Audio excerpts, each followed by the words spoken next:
अस्सलामुअलैकुम मेरी प्यारी सी यूट्यूब की फैमिली, कैसे हैं जी आप सब लोग। होप सो आप लोग खैरियत से होंगे। आप लोगों का वेलकम है बिल्किस कुकिंग चैनल पे। तो मैं आपकी होस्ट बिल्किस आपके लिए आज लेकर आई हूँ ढेर सारी शामी कबाब की रेसिपी। ये मैंने रमज़ान में सहरी के लिए बनाई है। तो अब आप लोगों को भी मैं सजेस्ट करूँगी कि सहरी में शामी कबाब ना हो, ऐसा तो हो ही नहीं सकता। कोई भी सालन बनाएं, कुछ भी बनाएं, उसमें शामी कबाब ज़रूर फ्राई करें और अपने घर में लोगों को खिलाएं। बहुत मज़ा आता है। सहरी का मज़ा दोबाला हो जाता है शामी शामी कबाब से। चलें स्टार्ट करते हैं। यहाँ पर 3 हिस्से मैंने शामी कबाब लिए हैं, देखें। और इसके मैं ढेर सारे शामी कबाब बनाने वाली हूँ। इसे मैं फ्रिज में स्टॉक करना चाहती हूँ और मैं ज़्यादा दिन तक चीज़ें स्टॉक नहीं रखती। मैं 3 से 4 दिन के लिए शामी कबाब बना रही हूँ और काफ़ी वाफिर मिकदार में शामी कबाब यहाँ पर बनकर रेडी हो गए हैं। ये देखें, एक प्लेट ये रहा, एक नीचे है, एक दो ऊपर मैंने अभी आपको दिखाए थे। ठीक है, अब इसे फ्राई करेंगे और इसका कलर देखेंगे कि ये दिखने में कैसे लगते हैं। ये देखें, ये दिखने में कुछ इस तरह से लगते हैं। इसे प्लेट में शिफ्ट करेंगे और ये देखें,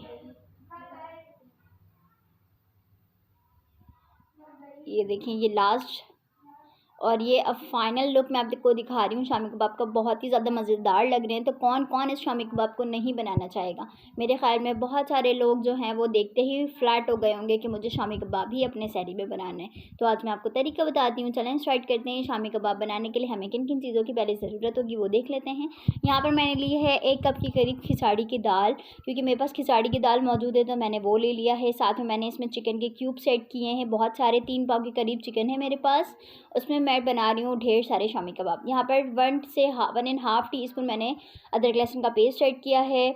1 टीस्पून आप ले लेंगे सफ़ेद जीरा पाउडर, 1 टीस्पून आप लेंगे गरम मसाला पाउडर। अगर आपके पास साबित मौजूद हो तो आप साबित भी डाल सकते हैं, लेकिन यहाँ पर मेरे पास कुटा हुआ भुना हुआ अपने घर का होममेड मौजूद है तो मैं वो ऐड कर रही हूँ। 1 टीस्पून मैंने इसमें कुटी हुई लाल मिर्च ऐड की है और 1/2 टीस्पून मैंने इसमें ब्लैक पेपर ऐड किया है। यहाँ पर 1/2 टीस्पून मैं इसमें शामी कबाब सॉल्ट ऐड करूँगी।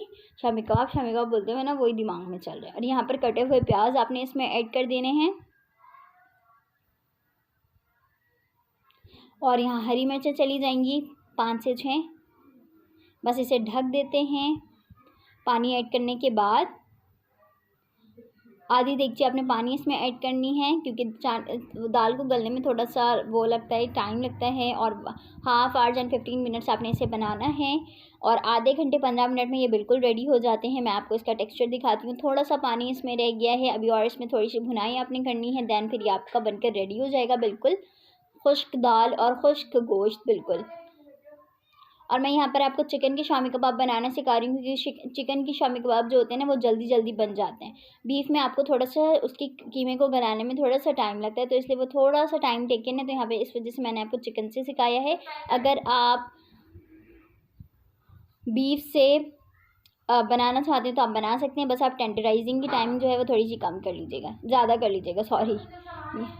यहाँ पर अब मैं सिल को अच्छी तरह से वॉश कर रही हूँ, क्योंकि मैं यहाँ पर सिल में इसे बाकायदा देसी तरीके से पीसने वाली हूँ। मेरे घर में जो है वो सिल का बहुत ज़्यादा यूज़ किया जाता है शामी कबाब ख़ास तौर पे पीसने के लिए। लेकिन अभी इसके भी मशीन वगैरह मौजूद हैं, लेकिन अभी वो मेरे घर पे मौजूद नहीं है। तो मैं यहाँ पर सिल में आपको पीस कर दिखाती हूँ।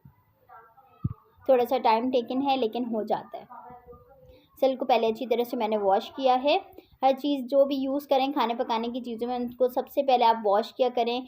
काफ़ी ज़्यादा जो है वो आप अपनी हाइजीन का ख्याल रखा करें। और सहरी इफ्तारी में तो बहुत ज़्यादा, ऐसे भी आप दिन भर के जो हैं वो रोज़ा रखते हैं, फिर सहरी में आप उठते हैं खाने के लिए। तो इन सारी चीज़ों में ना पर्सनल हाइजीन का काफ़ी ख्याल रखना चाहिए ताकि आपकी तबीयत ख़राब ना हो। ठीक है, अब यहाँ पर जो है मैं इसे पीसने लग गई हूँ। बस आपको मैं इसको पीस कर अच्छी तरह से मिलती हूँ। ये देखें, सारे शामी कबाब जो है वो यहाँ पर मैंने चॉप कर लिए हैं बहुत अच्छी तरह से। कुछ इस तरह से इसका टेक्सचर बनकर रेडी हुआ है। ये देखें,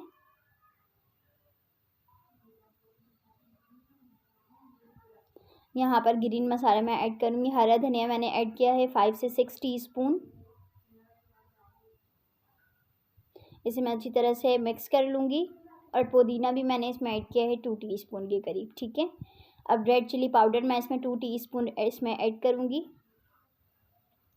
और 1/2 टीस्पून मज़ीद मैं इसमें सॉल्ट ऐड करूँगी, क्योंकि मैंने इसमें हाफ़ टी स्पून ऐड किया था, अब मैं इसमें दोबारा हाफ़ टी स्पून ऐड कर रही हूँ। अगर आपने मसाले ज़्यादा रखने हैं तो आप ज़्यादा भी रख सकते हैं। यहाँ 2 अंडे मैंने लिए हैं, एक को जल्दी से तोड़ देंगे, ये देखें। इसी तरह से दूसरे को भी इसी तरह से ब्रेक करेंगे।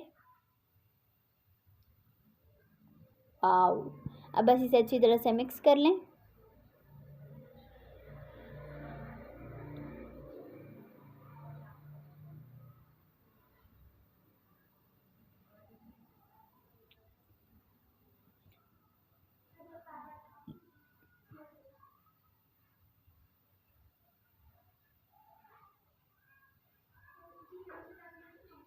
ये देखिए बहुत अच्छी तरह से मिक्स हो चुके हैं। अब मैं इसको 3 हिस्सों में डिवाइड कर दूंगी। अब इसकी शेप बना लेते हैं। मैं राउंड शेप पे बना रही हूँ। अगर आपने कोई और शेप देना है तो आप वैसे भी दे सकते हैं, कोई इशू नहीं है। ये आपके ऊपर डिपेंड करता है कि आप किस शेप में शामी कबाब अपना रेडी करें।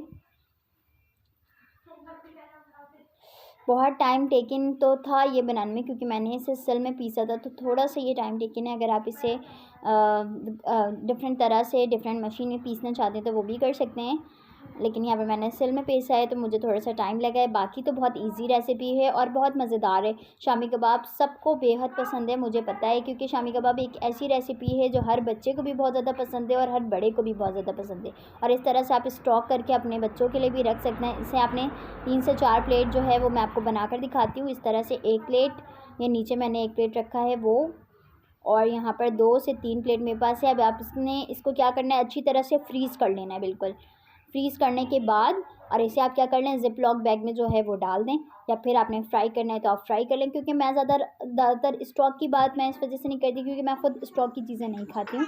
मैं 3 से 4 दिनों के लिए ये बना रही हूँ। बाकी जो है वो फिनिश होने के बाद फिर दोबारा अल्हम्दुलिल्लाह रेडी करूँगी। फिर उस वक्त आपको डिफरेंट जो है वो शामी कबाब बनाने सिखाऊंगी। तो ये थोड़ा सा टफ था क्योंकि मैंने इसमें सिल का यूज़ किया है इसे चॉप करने के लिए। अब ये तो आपके ऊपर डिपेंड करता है कि आप किस चीज़ से जो है वो चॉप करते हैं अपने शामी कबाब को, ठीक है, अपने शामी कबाब के मिक्सचर को, ठीक है। और यहाँ पर अब मैं फ्राई कर रही हूँ। फ्राई मैं कुछ इस तरह से कर रही हूँ कि ऑयल डालने के बाद ऑयल को अच्छी तरह से गर्म होने देना है। उसके बाद आपने 1 बाय 1 करके सारे शामी कबाब इसमें ऐड करना है और इसका वेट करना है कि ये कब इस तरह से खूबसूरत सा कलर आ जाए, ठीक है। जब दोनों साइड में इस तरह से खूबसूरत सा आपका कलर आ जाए तो आपने शामी कबाब को बाहर निकाल देना है और प्लेट में इस तरह से सजाना है और मज़ेदार से शामी कबाब को जो है वो एंजॉय करना है। होप सो कि ये रेसिपी आपको अच्छी लगी होगी। अपना ख्याल रखिएगा, मुझे दुआ में बहुत याद रखना है आपने। रमज़ान मुबारक जी। अल्लाह हाफ़िज़।